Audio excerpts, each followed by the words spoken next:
så er der ikke mere mink for nu, fordi der skal nemlig være rigtig meget gang i gaden herude i Aarhus Skatehall, hvor vi sender live fra Ramasjang hele ugen. Og jeg tror ikke, jeg kan finde på et federe sted, vi kan være, når vi blandt andet i dag får besøg af Oliver. Woo! Sådan der. Street cred. Og lige herovre bagved, der er graffitimaleren Thomas faktisk i gang med at lave noget graffiti. Hey Thomas, kan du ikke lige sende nogle håndtegn også? Og det er jo altså et kunstværk, vi skal have gjort klar og færdig i løbet af den uge, vi er hernede. Så skal jeg altså sige, der er noget, der minder lidt om skateboard. Det er snowboarding, og det skal jeg snakke med dig, Emil. Lav lige sådan en der. Woo! Halløjsa. Men allerførst, så er der altså nogle beskidte vinduer, vi skal have gjort rent. Nu i slik vinduet rent. Og jeg står her med Evelyn og Jonas, og kan I ikke lige vinke til dem, når jeg vil sige, hey! Først, er der nogen af jer, der står på skateboard? Nej. Ikke nogen af jer. Løbehjul? Lidt. Lidt smule løbehjul? Okay. Hvad er det vildeste, du kan lave på løbehjul, Jonas? Ikke så meget. Ikke så meget. Gør du nogensinde løbehjulet rent? Nej. Det gør du ikke? Nej. Hvad med vinduer? Nej. Evelyn, står du på noget andet? Jeg har stået på wakeboard. Wakeboard? Det lyder sejt. Gør du nogensinde det rent så? Nej. Det gør du heller ikke rent. Hvad gør I overhovedet rent?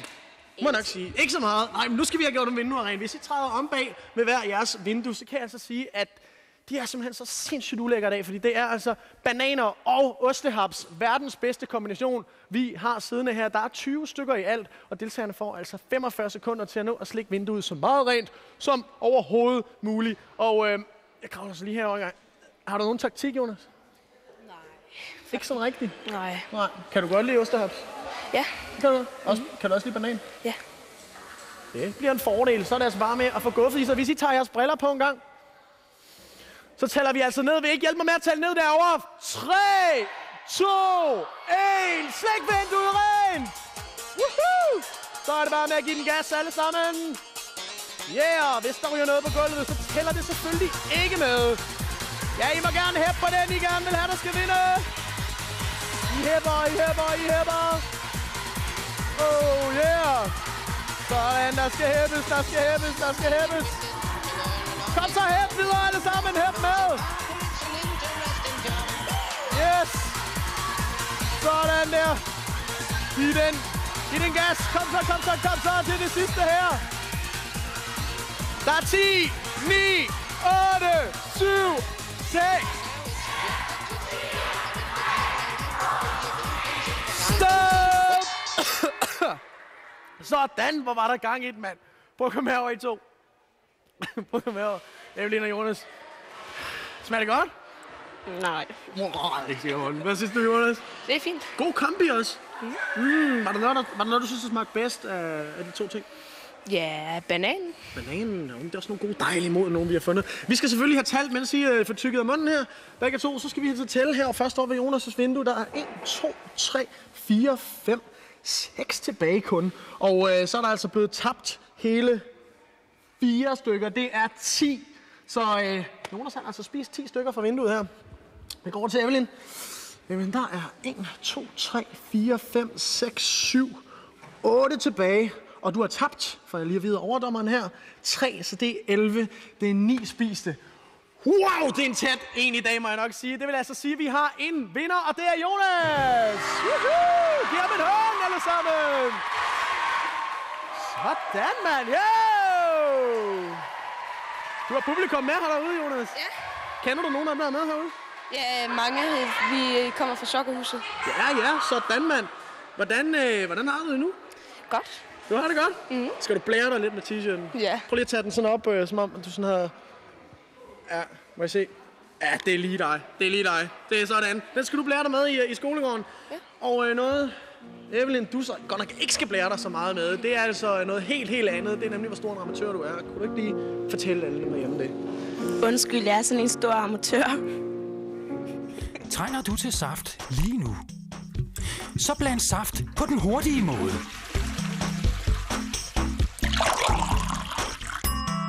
Ramasjang. Så er der saft.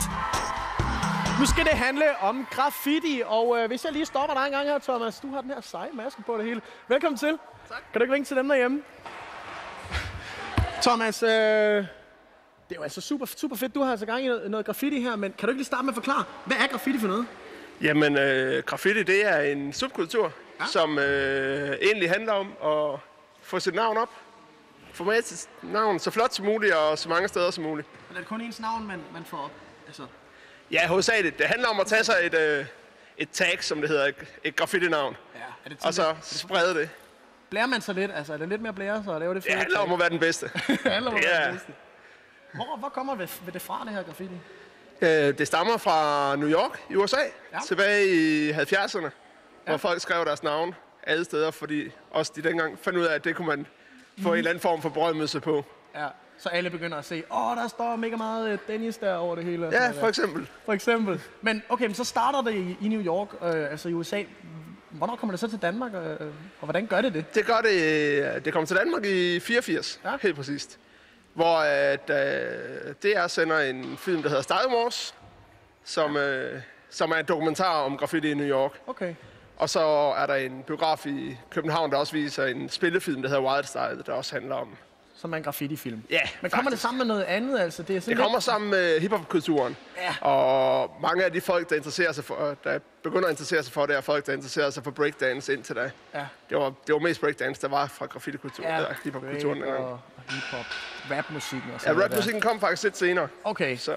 Men det er lidt sådan samme. Altså, det er sådan lidt hiphop, det er lidt street. Hvordan kom du på krogen? Altså, hvad fik dig med på graffiti-bølgen? Det var en forhat formningslærer, der faktisk introducerede os til graffiti, så vi kunne sidde ude i mig og min gode ven, som skrev Nol i dag, sad i formningstimerne og tegnede på papplader og fandt ud af, at det var sjovt at tegne bogstaver og mærkelige tegneseriefigurer. Så det er lang tid siden? Det er snart 20 år siden, og vi maler stadigvæk sammen i dag. Og du har jo faktisk taget noget af det, som du har lavet med. Nogle billeder, som I kan prøve at se på herhjemme. Kan du forklare det første her? Hvad ser vi her? Det er et maleri, jeg har malet i Fredericia. Det er en del af en større produktion med min gode ven, der skriver Flow. Okay. Hvad forestiller det? Jamen, det er jo mit navn igen. Kast. Og så farverne. Det kom lidt til at ligne et bjerglandskab med solnedgang bagved, men det havde vi egentlig ikke tænkt over inden. Det var ikke meningen først? Overhovedet ikke. Det tolker man bagefter. Der er også et andet billede, du har med. Hvad ser vi her? Det er et job, vi har malet i Grenå, sammen med en anden ven, der skriver Ken. Og det er lavet for en spillerhal. Det er derfor, der er de der kortsymboler nede i bunden, og der er en terning ude siden, og firkløver og sådan. Så prøver man at inkorporere det i maleriet. Og få det med ind. Har det taget lang tid at lave sådan, for eksempel den der med kort? Der? Den tog det meste af en dag, og så kunne jeg desværre ikke komme og hjælpe med baggrunden dagen efter, så den måtte de andre med færdig. Okay. Er det noget, du gør alene, Thomas, eller er det noget, man gør sammen, når man laver graffiti? Er det sådan ting, man gør det både sammen og alene. Altså, jeg er i min alder nu, så tegner jeg mest for mig selv, men altså, det er da hyggeligt at tage ud med vennerne og male og lave en dag ud af det. Og derudover så, man får hurtigt et netværk. Man er meget gæstfri mennesker som graffiti-malere, som jeg tager rundt over hele Danmark og besøger kammerater, jeg kender, og så har de altid en sofa, man kan sove på, når man skal ud og male med dem. Så det kan man både gøre selv, man kan også gøre det flere. Nu er du jo godt i gang altså, herovre med billedet bagved. Kan du ikke prøve at forklare, hvad er ligesom det første, man gør, før man kan komme i gang med at lave graffiti? Man starter med at lave en skitse. Ja. Jeg har tegnet her. Yes. Sådan. Som man så får streget op på væggen, som jeg har gjort med den lysegule her. Ja. Og så er jeg begyndt at putte noget farve i baggrunden, og der kommer noget farve i bogstaverne. Men det er sådan for ligesom at have noget at rette sig efter til at begynde med. Så det er lige stregerne, der skal på først? Lige præcis. Sådan. Nu har du også sådan en maske på der. Det ser sådan lidt halvsejt ud. Hvad gør masken? Den gør, at når jeg står med næsen hernede i spraydåsen, så kan jeg stadigvæk bruge min hjerne i morgen. Okay, det går simpelthen lige op i blok, hvis det... Det kan det godt gøre. I hvert fald, hvis man gør det lige så meget, som jeg gør. Okay, jamen det er godt, du har den på i hvert fald så. Vi vender altså tilbage senere, Thomas, og ser, hvor langt du nåede senere i programmet. Ja. Det bliver rigtig super spændende.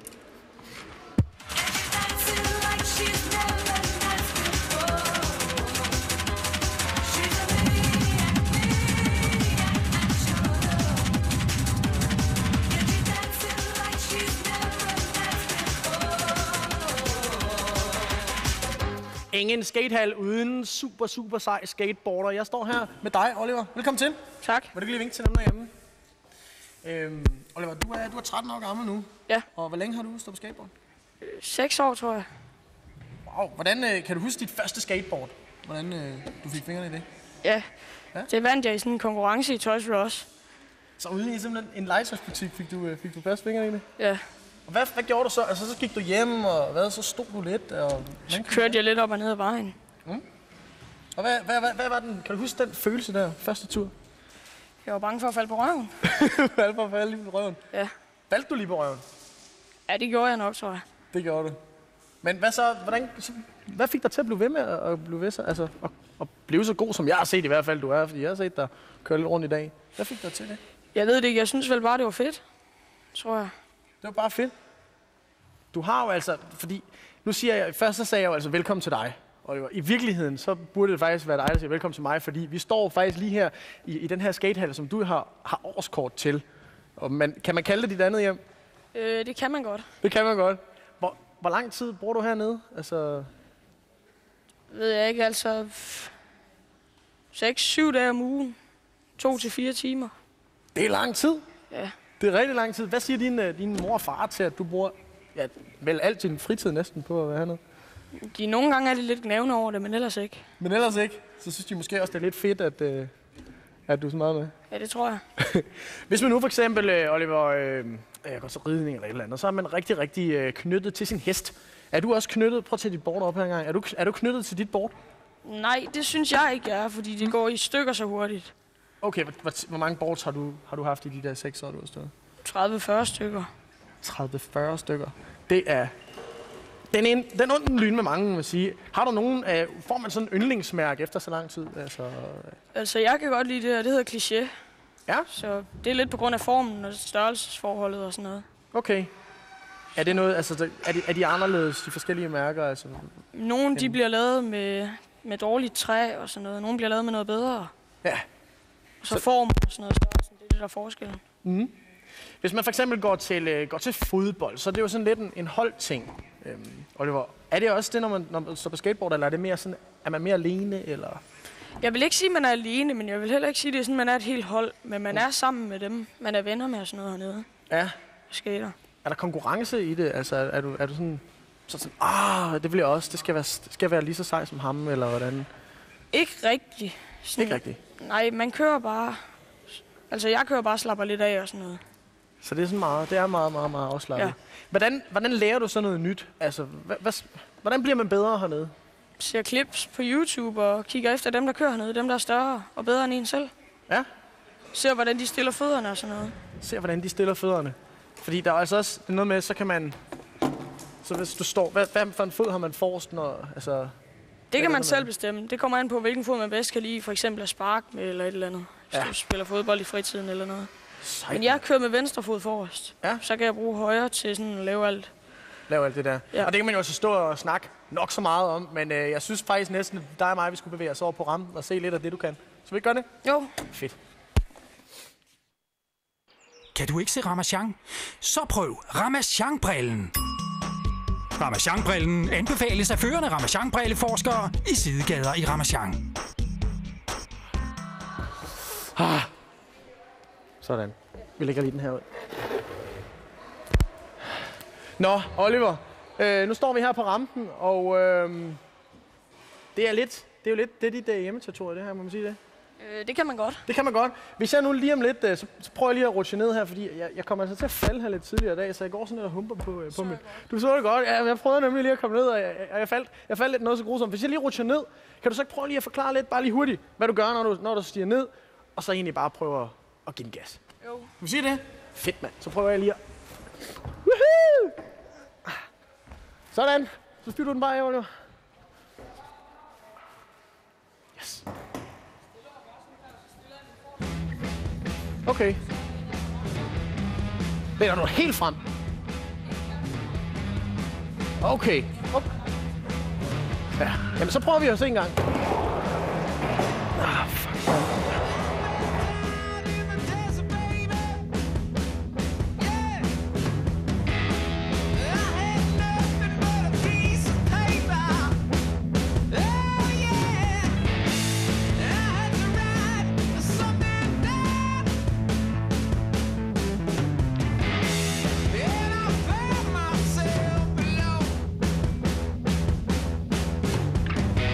mig en hånd alle sammen! Super fedt, mand. Oliver. Kunne vi ikke aftale noget med nogle... Du lige kunne lære mig nogle tricks eller noget, hvor vi er færdige med programmet? Okay. Det kunne vi godt. Sådan. Rigtig godt. Nu skal vi til noget helt andet, fordi den 29. januar, lørdag den 29. januar, der er der altså den store Danmarksindsamling på DR1. Og det er altså der, hvor at mig og dig og din klasse og din skole kan være med til at samle penge ind til de unge i Afrika. Der er blevet lavet en lille velgørenhedssang i den anledning, og den skal vi se og høre en lille snus af lige her. Når jeg ser på dig, så ønsker jeg,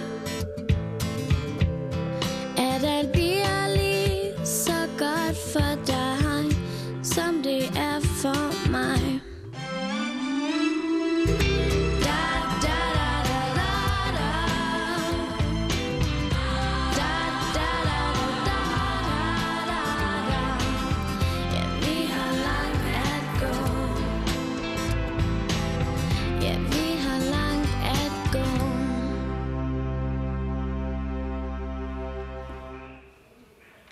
Hvis du vil læse lidt mere om, hvordan dig og din klasse og din skole kan være med i Danmarksindsamlingen og altså hjælpe de unge i Afrika, så er det altså bare at smutte ind på vores hjemmeside dr.dk/Ramasjang Live. Hvis I ikke allerede har meldt dig til, så er det altså nu, at du skal få dem overbevist om at give en hånd med i den gode sags tjeneste. Det er allerede på fredag.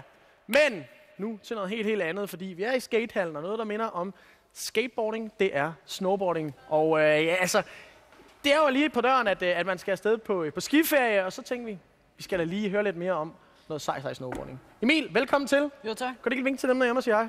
Jo. Og så vil jeg så lige starte med at sige, Emil, du bor i Birkerød. Ja. Ja. Og jeg kan forestille mig, at der er ikke vildt mange skibakker lige i området der. Ej, der er slet ikke nogen. Der er slet ikke nogen. Hvordan kom du så i gang med at stå på snowboard? Men så min familie sådan startede ret tidligt med at komme på snowboard, eller jeg startede på ski, og så begyndte jeg som 5-årig, tror jeg, med snowboarding. Grunden til, at jeg tror, jeg startede, det var nok på grund af min storebror, han lige var begyndt, og det var sejt, og jeg ville gerne være ligesom ham. Og sådan. Selvfølgelig være ligesom ham. Ja. Og så er du sådan på en eller anden måde, så er du hængt ved. Ja. Ja, og det er jo faktisk sådan, at sidste år, der var du jo altså med i DM i snowboarding, DM 2010, hvor at du jo faktisk endte med at løbe med bronzemedalje i både det, der hed bordercross og slopestyle. Det er sådan seje ord. Hvordan var det at være med i sådan et stort arrangement? Det var super fedt, altså, fordi i snowboardverdenen, der er stemningen super fed. Alle er sådan velkommen lige meget, om man er god eller dårlig, og så kan man altid være med, og ja, så kan man måske få nogle tips fra nogle af dem, der er lidt bedre, og lære nogle nye tricks. Hvordan, altså konkurrencen, er det ikke sådan meget, at man går sådan og skuler til hinanden, sådan, Nej, men faktisk overhovedet ikke. Altså, det er meget med venskaber og fællesskabet. Ja, vi er ikke så meget med konkurrence, det handler mest om bare at blive bedre. Ja, så man udvikler sig sådan sammen på en eller anden måde. Ja. Nu var du altså, du vandt jo bronze i bordercross. Kan du ikke starte med at fortælle, vi kan også lige se de medaljer, det skal vi næsten, men hvis vi kigger på dem, kan du så ikke forklare først bordercross, hvad er det for noget? Jo, jamen altså bordercross, det er kapløb. Det gælder, man er flere på banen, og så gælder det om at komme hurtigst ned i mål. Vi har faktisk også en dansk OL-deltager, som hedder Julie Lundholdt. Ja. Ja, det er den store træk, det handler om. Sejt, så det er bare først ned, simpelthen. Ja. Og hvad med det, der hedder slopestyle? Jamen, det er sådan hop og freestyle, og så er det rails og bokse. Ja, rails og bokse. Ja, bokse det er sådan en firkant, som man kører på, og okay. Rails, det man kan tit se det som gelænder på trapper. Sådan metalrør nærmest. Ja. Ja, og altså, nu er det jo sådan her med, at mange måske bare normalt tager på skiferie og sådan noget. Hvordan kommer man med i sådan DM? Det lyder rimelig vanvittigt. Hvordan kommer man med? Det er faktisk ret nemt. Man går faktisk bare ind på snowboarding.dk, og alle kan sådan set være med. Der er ikke noget der. Altså, alle kan være med. Så jeg ville egentlig også kunne deltage, hvis det var? Ja, det kunne du. Sejt, mand. Altså, vi så lige Oliver fyre den af på rampen herovre. Og selvom jeg godt ville have, at der lige var en kæmpe snowpark, du kunne fyre den af i, så må jeg sige, det har vi desværre ikke. Men vi har samlet nogle clips fra, hvor du fyrer den lidt rigtig godt og grundigt af på snowboard, og det skal vi prøve at se her.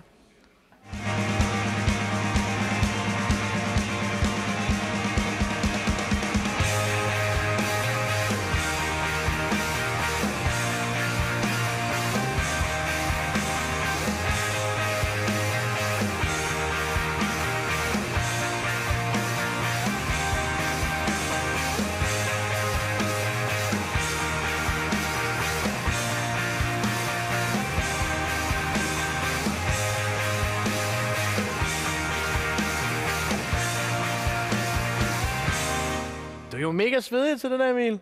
Jo, tak. Super, super sejt. Hvis nu man kun kommer afsted sådan 1 gang om ugen, eller 1 gang om året hedder det så, hvordan kan man så blive lige så god som dig? Altså, man kan sådan set gøre mange ting. Altså, Hvad med dig? Jamen, vi har meget med store, vi har lavet sådan et lille opfindelse. Vi har taget et skateboard og uden hjul, uden trucks. Og så har vi taget nogle sko, og så har vi sat gaffeltape rundt om noget snor, og så sat den fast. Jeg så en lille opfindelse der, mini-snowboard. Sådan, og det er faktisk også, og så, det er også derfor, vi sidder på trampolinen her. Ja. Den bruger du til det. Yes. Sejt. Kan du ikke lige prøve, hvis jeg lige hopper ned en gang her, så kan du lige prøve at fortælle, hvad gør man så? Altså, hvordan kan man øve sig på sådan en? Jamen altså, først så også bare få fodfæste. Der er sådan nogle forskellige ting. Men altså, man kan både lave frontside, det hvor man gør sådan her. Og så er der noget, der hedder backside, hvor man gør sådan her. Så handler det også om, hvor meget man roterer. Det er for eksempel 180. Så kan man lave 360, som jeg lavede før. Og så kan man også lave en halv rotation længere. 540. Det var simpelthen 540 grader rundt, du kommer der. Ja. Wow, prøv lige at se den igen. Det var sådan rimelig svedigt. Yeah, sådan. Og på den måde, så kan man altså øve sig og være på rotationen, så når nu man så kommer afsted. Og så kan man bare blive ved i højere og højere rotationer bare. Ja, kan man øve sig på andre ting end rotationer på sådan en her? Ja, det er nok det, der er nemmest. Man kan også måske lave nogle andre hop. Ja. Træk-hop. Altså, jeg har en salto, som hedder Rodeo. Og det er en baglæns salto med halv skrue. Ja, fedt mand. Jamen lad os lige prøve at se den igen så.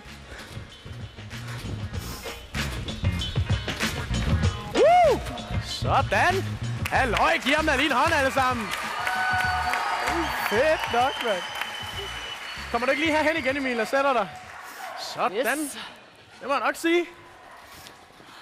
Det er jo rigtig cool, det her. Men nu siger du siger alle mulige numre, når du siger dem. Altså alle mulige tal. Hvad har tallene med træk? Jamen altså, det er jo med at gøre, hvor meget man snorer. Det er for eksempel 180, så er det 180 grader. Ja, okay. Og hvis det er 360, så er det bare hele vejen rundt, så 63 grader. 63 grader. Simpelthen på den måde. Ja. Hvad kan man ellers? Altså, man kan øve sig på trampolinen. Er der andre ting, man kan gøre for at øve sig på, når man så skal afsted og stå på snowboard? Jamen altså, jeg har haft rigtig meget... Altså, jeg har gået til gymnastik i mange år.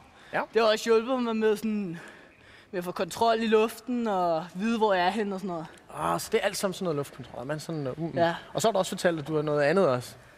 Ja, jeg har også... jeg står også på wakeboard. Vi har en motorbåd derhjemme. Sådan. Og så, ja, det er jo sådan set meget det samme som snowboard. Ja. Det er jo bare på vandet i stedet for. Det er på vandet. Og faktisk, nu skal vi se et lille klip med faktisk ham, som er verdensmesteren i den disciplin, der hedder halfpipe. Det er Shaun White, og det er altså fra da han vandt i Vancouver sidste år til OL. Prøv at kigge her. Og lad os nu se her, Shaun White, den 23 amerikaner. Han ser nemlig rigtig tændt ud. Nu kan han køre helt uden pres. Der har været snakket så enormt meget i samtlige snowboard sites på nettet, samtlige snowboard magasiner. Mac Twist 1260. Han er klar. Det er unikke trick. Jeg tror, at han gør forsøget, Peter. Jeg tror, han gør forsøget, Shaun White. Lad os lige se. Ja, lad mig prøve at tage os igennem det sindssyge run, han helt sikkert skal ud i nu. Lad os nu håbe, at han går for den helvedes double Mac Twist til et kæmpe stor backside her i første omgang. Så kommer der en double cork. Clean eksekveret. Han er stadig stående. Muligheden for double corken er der stadig. Back to back. 1080. Går han for en perfekt score. Så kommer der en stensikker træer. Jeg tror, vi får et forsøg på en double Mac Twist. 1260.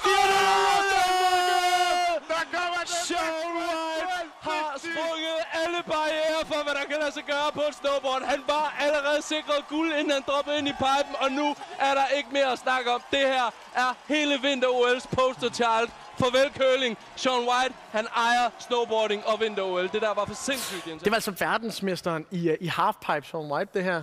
Er han dit store forbillede, når han nu er verdensmester? Nej, det er han faktisk ikke, og jeg tror faktisk ikke, han er så meget til nogen, altså til dem, der står på snowboard, fordi han er ikke så meget, altså han er meget konkurrencemenneske. Og altså snowboarden, det handler meget mere om fællesskabet og at være flink mod hinanden og sådan noget, og lære hinanden nye ting. Okay, så det er ikke sådan, fordi du bare stiler efter, jeg skal være den nye Shaun White? Nej, det gør jeg ikke. Jeg skal også selvfølgelig spørge om, altså når nu nogen de siger, snowboarding, det er sådan noget, det er store bukser, store trøjer, ingen gider ikke lave lektier, og måske bare bander og spiser mega meget burgermad og sådan noget. Er det rigtigt? Hvad?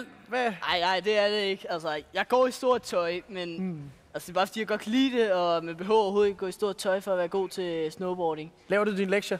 Ja, det gør jeg. Det gør du, selvom du står på snowboard? Ja, og det er altså, det er en normal sport, så altså, det er ligesom fodbold og sådan noget. Ja, ja. Nu har du jo også været i DM. Ja. Hvad er så den store drøm? Jamen altså, jeg tror faktisk ikke så meget, jeg har lyst til at være snowboarder. Min storebror, han er pro-snowboarder. Det kunne være meget fedt at være det, men altså, jeg tror med det er sådan en hobby for mig. Jeg kunne godt tænke mig at være skuespiller. Du vil gerne være skuespiller? Ja. Det er jo super fedt. Og du må have meget held og lykke med at nå den drømme dag. Jo, tak. Sådan. Så skal vi altså herover og se på Thomas' mesterværk herover. Hej Thomas. Får lige sådan en der. Hvordan er det gået? Jamen, det skrider fremad. Det skrider fremad. Nu har du lagt den sorte farve, eller hvad? Ja, det bliver til sådan en by. Skyline i baggrunden. Det er skyline simpelthen. Og noget solskin bagved, eller noget aftenhimmel. Ja, aftenhimmel der. Det ser rigtig fedt ud. Men vi skal jo altså følge dig hele ugen her. Ja. Så vi glæder os til at se, når du bliver færdig på torsdag. Jeg vil efterlade dig til at arbejde igen her. Tak. Og så skal jeg selvfølgelig sige til jer derhjemme, at I skal jo ikke snydes for muligheden for at få fingrene i sådan en super sej, fed t-shirt her. Den kan I gå ind på, hvis I går ind på, den kan I vinde, hvis I går ind på dr.dk/Ramasjang Live og svare på spørgsmålet. Det er sådan lidt kringlet i dag, fordi Emil, han vandt altså bronze i 2 discipliner til DM i snowboarding 2010. Kan du nævne en af de discipliner, så kan du gå ind på vores hjemmeside og skrive svaret til os. Så kan det være, at du er den heldige vinder. Her kommer dem, som har lavet dagens program. Jeg vil sige, jeg tror ikke rigtig, at der er nogen, der er særlig gode til at stå på hverken skateboard eller snowboard her. Men jeg ved, at ham her, han er sindssygt til at køre på kælk. Han er sindssygt en numseslæde, jeg ved. I kender ham godt. Hey, og det er bare dernede af. Han er helt vild til det. Og så er det nu, at jeg skal bede om alle jeres hjælp derhjemme, fordi vi skal nemlig have fat i Danmarks aller sejeste samlerbarn. Og det handler altså om, har du en samling af plakater, søm, eller ost, eller sko, eller et eller andet, jamen, så er det lige præcis dig, vi måske skal have fat i. Eller kender du en, der har en super fed samling, så skal du altså gå ind på dr.dk/Ramasjang Live, hvor du kan læse meget mere om det. I morgen, der er der selvfølgelig meget mere live fra Ramasjang her fra Aarhus Skatehal, hvor at vi skal se, om Sofie hun kan finde ud af at køre på BMX, og så kommer der også nogle parkour-drenge. Men kunne I ikke lige hjælpe med at sige farvel alle sammen? Farvel!